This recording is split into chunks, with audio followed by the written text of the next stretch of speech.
Hey guys, this is Preeti. Welcome back to my channel. दोस्तों, आज हम बात करने वाले हैं 2018 रिलीज्ड एक हॉलीवुड साइकोलॉजिकल थ्रिलर के बारे में जिसका नाम है वुमेन ऑन द रन। इस कहानी की शुरुआत होती है ओलंपिया में रहने वाले मिस्टर मार्क गार्डनर और उनके पत्नी नोमी गार्डनर को दिखाते हुए। मार्क एक बिजनेसमैन है, एक टेक स्टार्टअप का मालिक, और नोमी एक मिस्ट्री राइटर है। दो छोटे छोटे बच्चे भी हैं उनके, और उन्हें संभालने के लिए है उनकी नैनी ग्रेटा। ऑनेस्टली, उसके आने के बाद उनका लाइफ काफी हद तक आसान हो चुका था। वो बच्चों को बहुत ही अच्छे से हैंडल करती थी और होल हार्टेडली उनका टेक केयर भी करती थी। पिछले 6 महीनों में एक बार भी कंप्लेन करने का मौका नहीं दिया था उसने। बस समटाइम्स न जाने क्यों उसके प्रेजेंस से नोमी को थोड़ी जेलसी फील होती थी। एक्चुअली ग्रेटा बहुत ही खूबसूरत थी, यंग थी, ऊपर से ब्लॉन्ड भी, तो उसके सामने खुद को काइंड ऑफ फीका महसूस करती थी नोमी, स्पेशली जब मार्क उसकी तारीफ करता था, जबकि इसका कोई कारण नहीं था। मार्क अपनी बीवी से बहुत ही प्यार करता था और सम्मान भी। फिल्म के अगले सीन में हम देखते हैं वो लोग सियाटल जाने की तैयारी कर रहे हैं। एक्चुअली वहां मार्क का एक मीटिंग था अपने पोटेंशियल इन्वेस्टर्स के साथ, तो साथ में उन लोगों ने शहर घूमने का प्लान भी बना लिया था। लेकिन उसके लिए नोमी को अपना नॉवेल खत्म करने की जरूरत थी, जिसके लिए वो पिछले कुछ महीनों से अपना पूरा समय अपने लैपटॉप के साथ ही बिता रही थी। इनफैक्ट बॉस्टन से ओलंपिया में शिफ्ट करने के बाद से ही एक बिल्कुल सिक्लूडेड लाइफ लीड कर रही थी। वो घर से बाहर भी नहीं निकलती थी। इसलिए 6 महीने बीत जाने के बावजूद ये शहर, ये लोकेलिटी उसके लिए अनजान ही था। लेकिन इसे लेकर उसके मन में कोई रिग्रेट नहीं था। वो एक फ्लो स्टेट में थी जिसे वो ब्रेक करना नहीं चाहती थी। आफ्टर ऑल उसी की वजह से तो वो अपनी नई किताब इतनी जल्दी खत्म कर पाई। एंड नो डाउट इसमें मार्क ने उसका बहुत साथ दिया, कभी उसे डिस्टर्ब नहीं किया। और रही बात हाउस होल्ड चोर्स की, तो वो मेनली ग्रेटा ही संभाल लेती थी। नोमी को कभी दिक्कत ही नहीं हुई। फॉर नाउ हम उसे वीडियो कॉल पे अपने मेंटर टेट से बात करते हुए देखते हैं।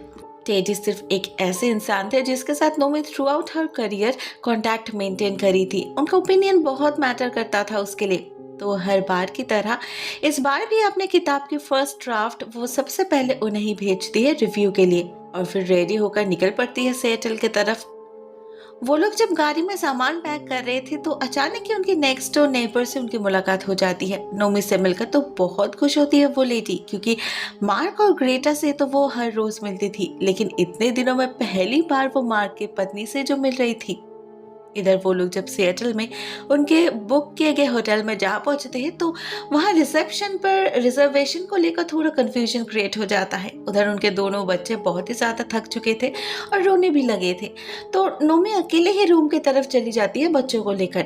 जाते वक्त कॉरिडोर पे एक ऑस्कर नाम के वेटर से मुलाकात होती है उसकी, जो उसके लिखे गए किताबों का बहुत बड़ा फैन था। बातों बातों में जब उसे पता चलता है नोमी ही थी, नोमी गार्डनर है, वो तो बहुत एक्साइटेड हो जाता है।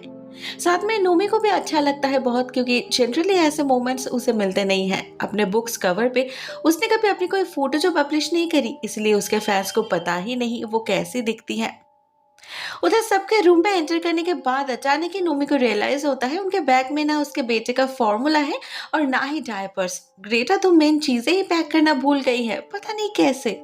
हालांकि बात काफी सरप्राइजिंग थी, क्योंकि ग्रेटा बच्चों के मामले में एटलीस्ट कभी इतनी केयरलेस नहीं थी। फिर भी नोमी ज्यादा ना सोचकर खुद ही होटल के सामने वाले मेडिकल स्टोर पे चली जाती है, और वहां से लौटते वक्त एक अजीब हादसा होता है उसके साथ। एक आदमी अचानक ही हमला कर देता है उस पर, उसे बेहोश करके कहीं ले जाने लगता है। नोमी का होश लौटता है पूरे 20 घंटे बाद। नेक्स्ट डे वो देखती है वो एक कार के अंदर है और उसके चारों तरफ धुएं से भर चुका है। किसी ने कार का एग्जॉस्ट पाइप ब्लॉक कर दिया है, और तो और सारे विंडोज भी सील्ड है। इधर गाड़ी से उतरते ही एक और झटका लगता है नोमी को, जब वो देखती है कि वो एक नदी के पास खड़ी है, मेन सिटी से बहुत दूर जंगल के पास। हालत कुछ ऐसी है कि अगर अभी नोमी का सेंस नहीं लौटता तो शायद अनकॉन्शियस हालत में ही दम घुट कर उसकी मौत हो जाती। घंटों तक किसी को पता भी नहीं चलता, पर कोई ऐसा उसके साथ क्यों करेगा? उसने किसी का क्या बिगाड़ा? नोम जब वही सोच रही थी तब अचानक ही उसकी नजर पड़ती है कार के रेंटल पेपर्स के ऊपर, जहां ग्रेटा का नाम मेंशन्ड था। मतलब ग्रेटा ही इसके पीछे? ग्रेटा मारना चाहती है उसे, पर क्यों? नोमी के पास खुद के लिए टेंशन करने का वक्त भी नहीं था। उसे तो अपने बच्चों को लेकर फिक्र होने लगी थी, पता नहीं ग्रेटा ने उनके साथ क्या किया होगा। तो वो उसी गाड़ी से बहुत मुश्किल से होटल वापस जब पहुंचती है और अपने बच्चों को ढूंढने की कोशिश करती है। बट सरप्राइजिंगली उसे अपने ही रूम में एंटर करना नहीं दिया जाता। होटल के मैनेजर उसे साफ साफ कह देता है कि उसके एम्प्लॉयर्स को और उसकी जरूरत नहीं है। स्पेशली कल रात के हादसे के बाद तो वो उसे अपने आसपास में अलाउ नहीं करेंगे। नोमी कुछ समझ नहीं पाती, कल रात का एग्जैक्टली कौन से हादसे के बारे में बात कर रहा है ये बंदा, और उसके एम्प्लॉयर, आखिर इसका क्या मतलब। फाइनली बहुत मशक्कत के बाद नोमी को रियलाइज होता है कि होटल में सभी असल में उसे ग्रेटा समझ रहे हैं, गार्डनर फैमिली की नैनी। और असली ग्रेटा, जिसने अपने परिचय मिसेस गार्डनर कह के दिया है, उसने सभी से यही कहा है कि उनकी नैनी एक साइको है और कल रात उस पर हमला करके भाग गई है। और होटल वालों को उसने इंस्ट्रक्शन भी दिया है कि उसे उनके आसपास भी आने नहीं दिया जाए। नोमी को तो लिटरली शॉक लगता है मैनेजर के मुंह से ये बातें सुनकर। ऑब्वियसली उसे यकीन ही नहीं होता। उसे मार्क से बात करनी थी उसी वक्त, लेकिन वो लोग ऑलरेडी कॉन्फ्रेंस के लिए निकल गए थे, तो नोमी भी उसी तरफ निकल पड़ती है। उसे तब भी लग रहा था कि ये जरूर कोई प्रैंक होगा, लेकिन सेंटर पे पहुंच के मार्क से बात करके उसके सारे डाउट्स क्लियर हो जाते हैं। स्पेशली जब मार्क भी उसे ग्रेटा कहकर पुकारता है और असली ग्रेटा से चिपक के ऐसा नाटक करता है जैसे नोमी सच में उन पर अटैक करने आई हो। नोमी तो बिल्कुल स्टंट रह जाती है उनके बर्ताव से। उसके अपने हस्बैंड सिक्योरिटी बुला रहा था उसे पकड़ने के लिए। फिर जब वो अपने आईडीज दिखाकर अपनी आइडेंटिटी प्रूफ करने की कोशिश करती है, तब उसे लगता है दूसरा झटका, क्योंकि उसके आईडीज पर फोटो तो उसकी थी पर नाम ग्रेटा का था, जिससे सिक्योरिटी वाले भी कंफर्म्ड हो जाते हैं और उसे धक्का मारकर कॉन्फ्रेंस सेंटर से बाहर निकाल देते हैं। ऐसे में मजबूरन नोमी को पुलिस के पास जाना ही पड़ता है। ऑफिसर क्रांस उसे अटेंड करती है और नोमी उन्हें सब कुछ डिटेल्स में बताती है। लेकिन यहाँ प्रॉब्लम ये था कि नोमी के पास कोई सबूत नहीं था अपनी बातें साबित करने के लिए। उसका कोई सोशल अकाउंट नहीं था, उसके आईडीज उसके नहीं थे और ना ही वो कुछ ज्यादा सोशल थी। उसके पेरेंट्स बहुत दिनों पहले ही गुजर चुके थे। उसके कोई सिबलिंग्स नहीं थे और ना ही किसी और रिश्तेदार से कांटेक्ट में थी वो। उसका कोई दोस्त नहीं था, ना ही ओलंपिया में उसे कोई जानता था। बस 6 महीने तो हुए थे उन्हें वहां शिफ्ट किए हुए। इन बातों को कहते वक्त अचानक ही नोमी को जैसे कुछ समझ आ जाता है। थोड़ी देर के लिए चुप हो जाती है वो।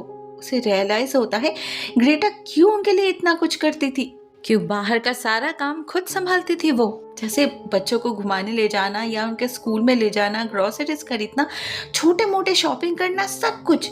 इतना सब कुछ तो उसे करने की जरूरत भी नहीं थी।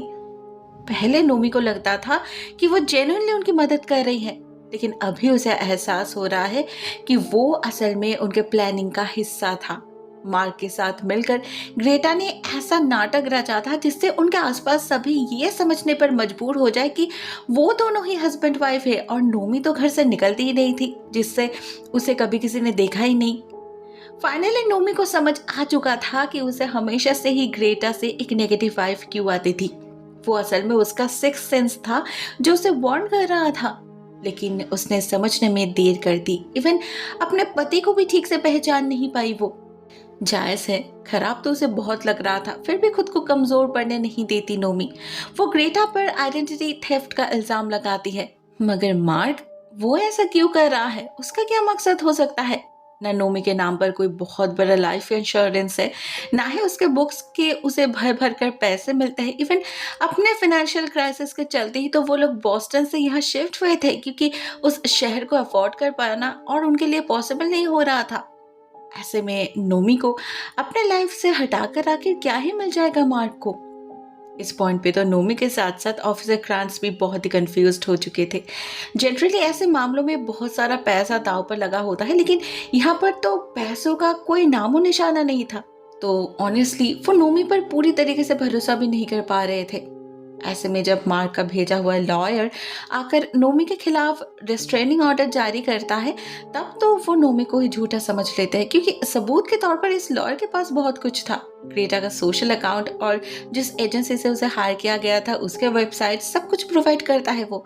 और उन सब में ग्रेटा की जगह नोमी की फोटोग्राफ थी। साथ में कल रात के हादसे को भी उन लोगों ने बहुत ही क्लेवरली सुसाइड कर दे दिया था। मतलब ऐसा पोर्ट्रे करने की कोशिश करी थी कि नोमी असल में एक मेंटल पेशेंट है और कल रात उसने ग्रेटा पर हमला करके भाग निकली और फिर अपनी गाड़ी में एग्जॉशन से सुसाइड करने की कोशिश करी।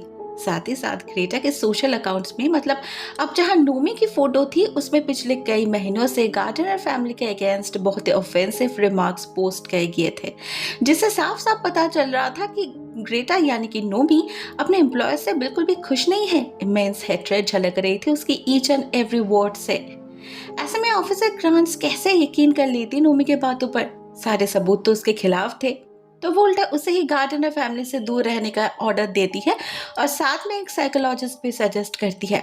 नोमी उन्हें सच्चाई समझा नहीं पाती। ऐसे में उसके पास बस एक ही इंसान था जो उसके लिए वाउच कर सकता था, टेड। तो नोमी पुलिस स्टेशन से ही उन्हें कॉल करके सियाटल आने के लिए कहती है। इधर उसके पुलिस स्टेशन से निकल जाते ही हम उस लॉयर को देखते हैं मार्क को कॉल कर कर ये कहते हुए कि नोमी के बचने का रास्ता बंद हो चुका है, उसके आखिरी उम्मीद भी अभी उनके पॉकेट में है। अब इसका मतलब फिलहाल तो हम समझ नहीं पाते, लेकिन इसे सुनकर मार्क बहुत खुश हो जाता है। उधर नोमी भी चुप नहीं बैठी थी। उसे जानना था मार्क ने उसे बिट्रे क्यों किया, तो वो उसी दिन से उसका पीछा करने लग जाती है। होटल के बाहर छुप छुप कर नजर रखने लगती है उन पर। और एक दिन जब वो लोग बाहर घूमने निकलते हैं तो वो सुन पाती है कि मार्क उनके बेटी को समझा रहा है कि उसकी रियल मॉम यानी कि नोमी बीमार है, उसकी दिमागी संतुलन बिगड़ चुकी है, उसके पास जाना और सेफ नहीं है बच्चों के लिए, इसीलिए आगे से उसकी नई माँ मतलब ग्रेटा ही उन्हें संभालेगी। मार्क खुद अपने पत्नी को पागल बुला रहा था। नोमी को तो जैसे यकीन ही नहीं होता। ऊपर से उनके वहां से निकल जाते ही एक आदमी फिर से उस पर हमला कर देता है। इंजेक्शन से कोई ड्रग पुश करने की कोशिश करता है उसके अंदर, लेकिन नोमी उसे चकमा देकर भागने में कामयाब हो जाती है और जाते जाते वो उस बंदे का फोन भी चुरा लेती है। और उस फोन में उसे ग्रेटा और मार्क्स के मैसेजेस मिलते हैं, जिससे उसे समझ आ जाता है इस आदमी का नाम लाइल है। उस गाड़ी को इस आदमी ने ही रेंट पर लिया था ग्रेटा के कहने पर, और ग्रेटा ने ही उसे ऑर्डर दिया था सारे रेंटल पेपर्स ग्लोव बॉक्स में रखने के लिए, ताकि पुलिस को जब वो कार मिले तो उनके सामने नोमी के मौत को सुसाइड साबित करना आसान हो, क्योंकि वो लोग तो नोमी को ग्रेटा ही समझ रहे थे। और तो और नोमी को ये भी पता चलता है कि अभी अभी लाइल को यहाँ आने के लिए मार्क ने कहा था। उसने देख लिया था नोमी को उनका पीछा करते हुए, लेकिन उस हट्टे कट्टे आदमी के हाथों से वो बच पाएगी ये शायद मार्क या ग्रेटा किसी ने भी एक्सपेक्ट नहीं किया था। ऐसे में वो लोग जब बिल्कुल टेंशन फ्री होकर बाहर घूम रहे थे तो नोमी छुपके से होटल में जा पहुंचती है और मास्टर की चुरा के उनके रूम में घुस जाती है। वहीं पर उसे कुछ पेपर्स मिलते हैं जिस पर उसका नाम लिखा था। जब वो उन पेपर्स को ध्यान से पढ़ती है उसे पता चलता है ये तो असल में एक विल है, वो भी उसके एक डिस्टेंट कजन की। उसने मरने से पहले अपना $5 मिलियन का एक फंड ट्रांसफर किया है नोमी के नाम पर, लेकिन इसके बारे में नोमी को तो कुछ नहीं पता। तो फिर इतने सारे पेपर वर्क्स, इतने सारे फॉर्मेलिटीज पूरा किसने किया? फाइनली इस पॉइंट पे नोमी को समझ आ जाता है आखिर यहाँ खेल क्या चल रहा है। ऑफिसर क्राल्स ने सही कहा था, ये सब पैसों का खेल है।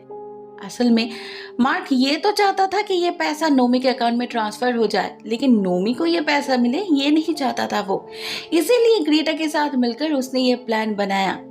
फिलहाल नोमी इन पेपर्स की फोटोज क्लिक कर लेती है ताकि इन्हें सबूत के तौर पर पेश कर पाए, लेकिन इसी बीच उधर मार्क और ग्रेटा लौट आते हैं तो नोमी को कमरे में ही छुपना पड़ता है। उनकी बेटी उसे देख लेती है लेकिन किसी से कुछ नहीं कहती, इसीलिए नोमी भी सेफली वहां से निकल पाती है। क्लियरली मार्क अपने बेटी को कितना ही गलत समझाने की कोशिश क्यों ना कर ले, वो भरोसा अपने रियल मॉम पर ही करती थी। इधर होटल से निकलते वक्त नोमी ऑस्कर से भी मिलती है और उसे पूरी सिचुएशन बताकर उससे मदद मांगती है। पहले तो ऑस्कर राजी भी हो जाता है, लेकिन फिर अचानक ही उसे शक होता है कहीं नोमी सच में ग्रेटा ही तो नहीं। क्या पता वो उसे उल्लू बनाने की कोशिश कर रही हो। वो कैसे मान ले कि वो ही उसकी फेवरेट राइटर नोमी गार्डनर है? नोमी ने एक्सपेक्ट करी थी वो ये सवाल पूछेगा, इसलिए उसने ऑलरेडी एक तरीका सोच भी लिया था। ऑस्कर की गाड़ी में ही उसके एक किताब पढ़ी थी, तो नोमी उसे ही उठाकर ऑस्कर के हाथ में थमा देती है और कहती है कि उससे कोई भी पैराग्राफ, कोई भी लाइन रीड करने के लिए। और जैसे ही ऑस्कर ऐसा करता है नोमी बेझिझक बाकी का हिस्सा बोल देती है। उसे वो किताब पूरा का पूरा याद था, लाइन बाय लाइन। आखिर उसने ही तो लिखा था, तो वो अपने क्रिएशन को कैसे भूल पाती। फाइनली उसके इस ब्रिलियंट तरीके से ऑस्कर भी कन्विंस्ड हो जाता है और उसे अपने घर ले जाता है आगे का प्लान रेडी करने। नोमी को सच में इस चांस की बहुत जरूरत थी। शांति से कहीं बैठकर दो पल सोचने की जरूरत थी। वैसे उसने सोच लिया था उसे आगे क्या करना है। वो आज ही ऑफिसर क्रांट से मिलकर उसे उन डॉक्यूमेंट्स की फोटो दिखाएगी। ऑस्कर उसके लिए वाउच करेगा और टेट तो कल आ ही रहा है। ऑफिसर क्रांच को उसकी बात माननी ही पड़ेगी। वो मार्क और ग्रेटा के अगेंस्ट केस फाइल करेगी, उसका डीएनए टेस्ट होगा और उसे उसके बच्चे वापस मिल जाएंगे। सिंपल। प्लान तो बिल्कुल तैयार था, लेकिन वो पूरा हो पाए इससे पहले ही न जाने कहां से लाइल ऑस्कर के घर में आकर हाजिर हो जाता है और उन पर हमला कर देता है। इलेक्ट्रिक शॉक देकर बेहोश कर देता है दोनों को।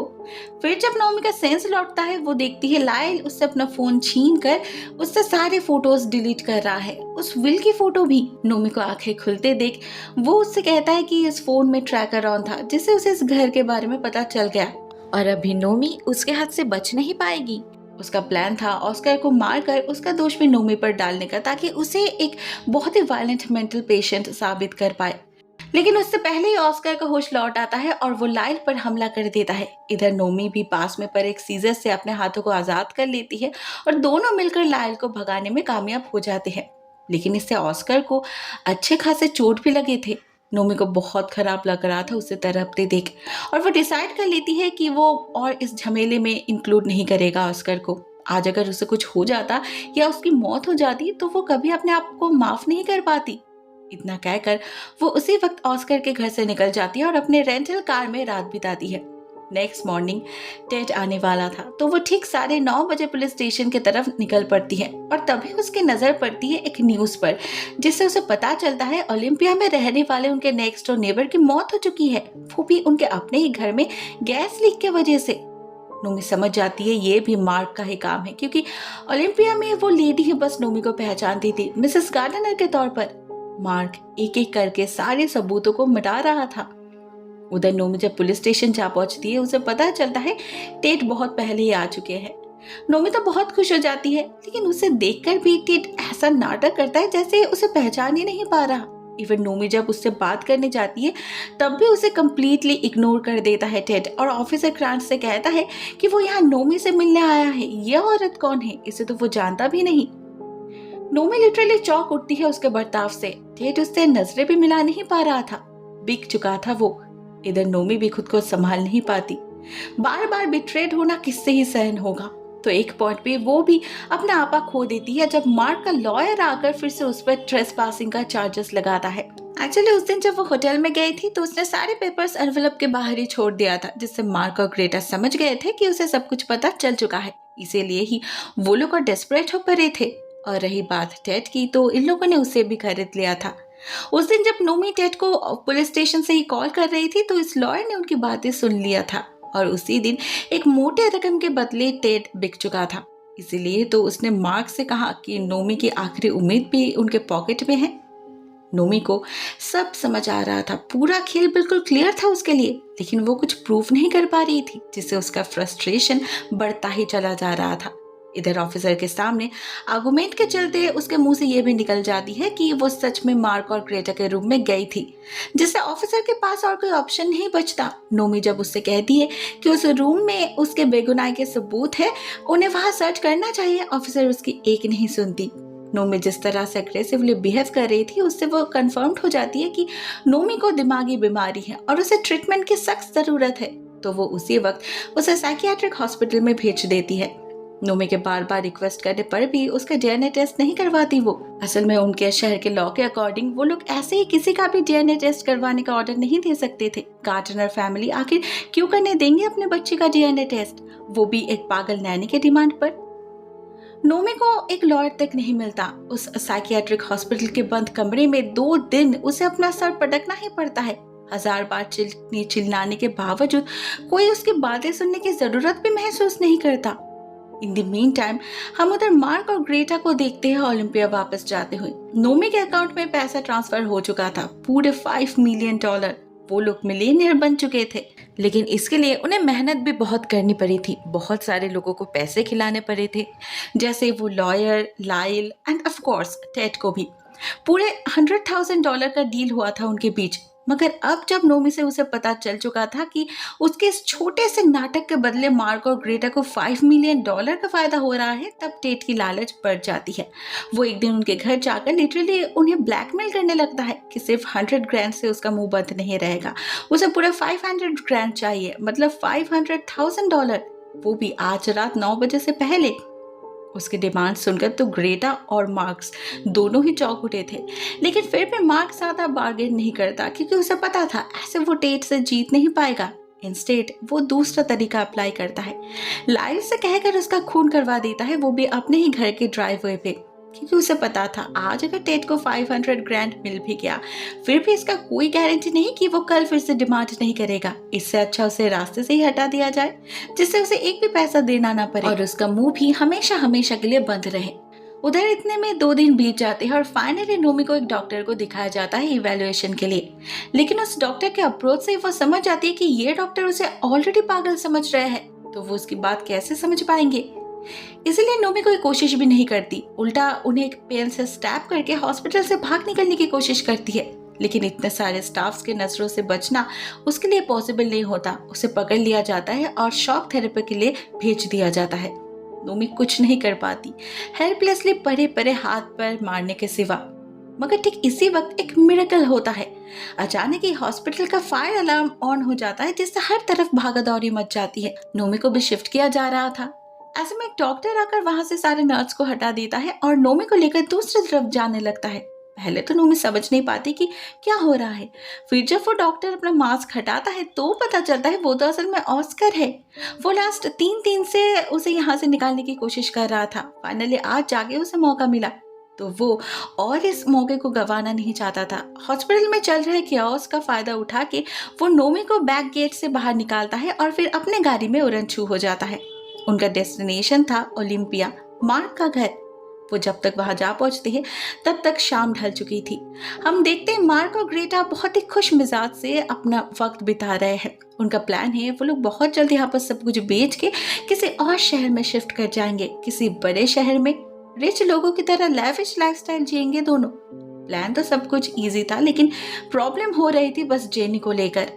ग्रेटा कितना ही क्यों ना उसका ख्याल रख ले, कितना ही प्यार से उसकी माँ बनने की कोशिश क्यों ना कर ले, जेनी उसे एक्सेप्ट ही नहीं कर पा रही थी। उस मासूम सी बच्ची को भी समझ आ रहा था कि उसके इंटेंशंस ठीक नहीं है। वो फोर्सफुली उनके परिवार को तोड़ने की कोशिश कर रही है, फोर्सफुली उनके माँ की जगह ले रही है। वो बीमार असल में उसकी माँ नहीं, ये औरत है। जेनी ने छुप छुप कर बहुत बार अपने डैड और ग्रेटा की बातें सुनी थी। उसे थोड़ा अंदाजा लग चुका था उनके करतूतों के बारे में, और टेट की मौत वो तो उसने अपने आंखों से देखा था। लेकिन वो बच्ची कर भी क्या सकती थी, उसके डैड को तो उसके चाहने या ना चाहने से कोई फर्क ही नहीं पड़ रहा था। इतने दिनों तक तो वो चुप थी, सब कुछ सह रही थी, लेकिन उस दिन कुछ ऐसा होता है जिससे वो सच में डर जाती है। एक्चुअली उस दिन जब ग्रेटा और मार्क अपने मिलियनियर होने की खुशी में सेलिब्रेट कर रहे थे, तभी अचानक ही लाइल उनके बीच टपक पड़ता है। अब इससे मार्क को कोई फर्क नहीं पड़ता क्योंकि लाइल इन अ वे उसका पार्टनर था, पर ग्रेटा के लिए वो बस एक एम्प्लॉय था और जिसका काम था लोगों का खून करना। तो ऐसे में वो उससे काम तो करवाना चाहती थी, लेकिन काम हो जाने के बाद उसकी शक्ल देखना भी मंजूर नहीं था उसे, क्योंकि उसे देखते ही ग्रेटा को अपने पापों का हिसाब याद आ जाता था। ऐसे में लाइल जब वहां बैठकर उसने कैसे टेट के लाश को ठिकाना लगाया उसे डिस्क्राइब करने लगता है, तब ग्रेटा अचानक ही बहुत नाराज हो जाती है और गुस्से में पागल होकर एक कांच का बोतल तोड़कर लाइल को स्टैब करने जाती है। उसका इरेटिक बिहेवियर देखकर लाइल तो क्या, खुद मार्क भी काफी डर चुका था। आखिरकार उसका साइकोटिक नेचर रिवील होने लगा था, लेकिन मार्क समहाउ सिचुएशन को संभाल लेता है और ग्रेटा ऊपर चली जाती है बच्चों के पास। मगर वहां जाकर उसे रियलाइज होता है जेनी तो कमरे में ही नहीं है, इनफैक्ट वो कहीं नहीं है। एक्चुअली नीचे जब इतना कुछ हो रहा था तो जेनी बहुत डर गई थी, स्पेशली ग्रेटा के साथ रहना और उसे सेफ नहीं लग रहा था। इसीलिए वो 911 पे कॉल करके पुलिस बुलाती है और बैक डोर से बाहर निकलकर उस ऑफिसर का इंतजार करने लगती है। मगर उधर मार्क और ग्रेटा भी ऑलरेडी उसे ढूंढने लगे थे। जेनी उनकी पुकार सुन तो पा रही थी, लेकिन वो खुद को रिवील नहीं करती। इसी बीच उधर नोमी और ऑस्कर भी जा पहुंचते हैं वहां, और जाते ही नोमी सबसे पहले अपने बच्चों से मिलने भागती है। घर में सिर्फ लाइल था जो टीवी देखने पर बिजी था, इसीलिए उसे अपने बेटे के पास पहुंचने में कोई प्रॉब्लम नहीं होती। लेकिन जब उसे समझ आता है जेनी मिसिंग है तब वो सीरियसली टेंशन में पड़ जाती है। उधर नीचे तब तक लाइल को एक न्यूज से पता चल चुका था कि नोमी हॉस्पिटल से भाग चुकी है।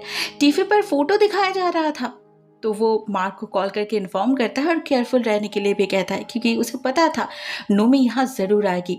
मगर सबसे ज्यादा मुसीबत में तो असल में वो था।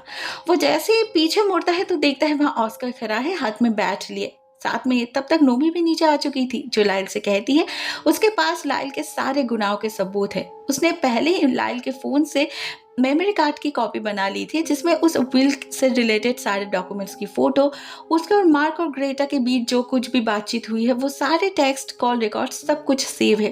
और अभी वो कॉपी पुलिस के पास है। पुलिस किसी भी वक्त उन्हें पकड़ने आ सकती है। ऐसे में अगर उसे बचना है तो उसके लिए भाग जाना ही सही होगा। अब हालांकि ये बातें सच नहीं थी, लेकिन इससे नोमी का काम बन जाता है। लाइल सच में घबरा जाता है।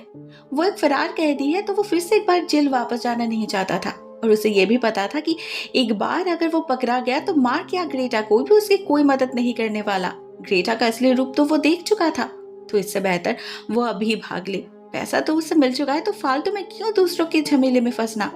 शायद यही सोचकर लाइल सच में वहां से उड़न छू हो जाता है, जिससे नोमी और ऑस्कर का टेंशन भी थोड़ा कम होता है और नोमी अपने बेटे को ऑस्कर के पास छोड़कर जेनी को ढूंढने निकल पड़ती है। उधर इन दी मीन टाइम इस घर के बाहर भी बहुत कुछ हो चुका था। जेनी के कॉल के रिस्पॉन्स में एक पुलिस ऑफिसर आ पहुंची थी बाहर और जेनी उसके पास जाकर अपनी माँ को ढूंढने की रिक्वेस्ट भी कर चुकी थी, मगर वो ऑफिसर उस 6 साल की बच्ची की बातें ठीक से समझ नहीं पाती। और इसी बीच वहां मार्क और ग्रेटा भी पहुंच जाते हैं, जो सिचुएशन को अपने तरफ मोड़ने की कोशिश करते हैं। मार्क कहता है उनकी बेटी कुछ ज्यादा ही इमेजिनेटिव है, वो लोग बस कुछ देर के लिए बाहर गए थे तो उसने पता नहीं क्या ही सोच लिया। ऑफिसर को भी कुछ ऐसा ही लगा था, तो वो बस उनके आईडीज देखकर एक बार कंफर्म कर लेते हैं और वहां से जाने लगते हैं। अब ग्रेटा ने तो ऑलरेडी अपने आईडी चेंज कर लिया था, तो ऑफिसर को कोई शक भी नहीं होता। लेकिन यहाँ प्रॉब्लम ये हो जाती है कि जेनी अपने पेरेंट्स के पास जाने से इनकार कर देती है। स्पेशली ग्रेटा के करीब आती है वो तो जोर जोर से चीखने लग जाती है, जिसके आवाज से वहां नोमी जा पहुंचती है और जेनी उसके पास भागती है। अब इससे सिचुएशन और ज्यादा कॉम्प्लिकेटेड हो जाता है। मार्क ऑफिसर को अपनी स्टोरी सुनाता है और नोमी अपनी, जिसके चलते वो ऑफिसर पड़ जाती है मुश्किल में। उसे कुछ भी समझ नहीं आ रहा था कि किस पर भरोसा करना चाहिए और किस पर नहीं।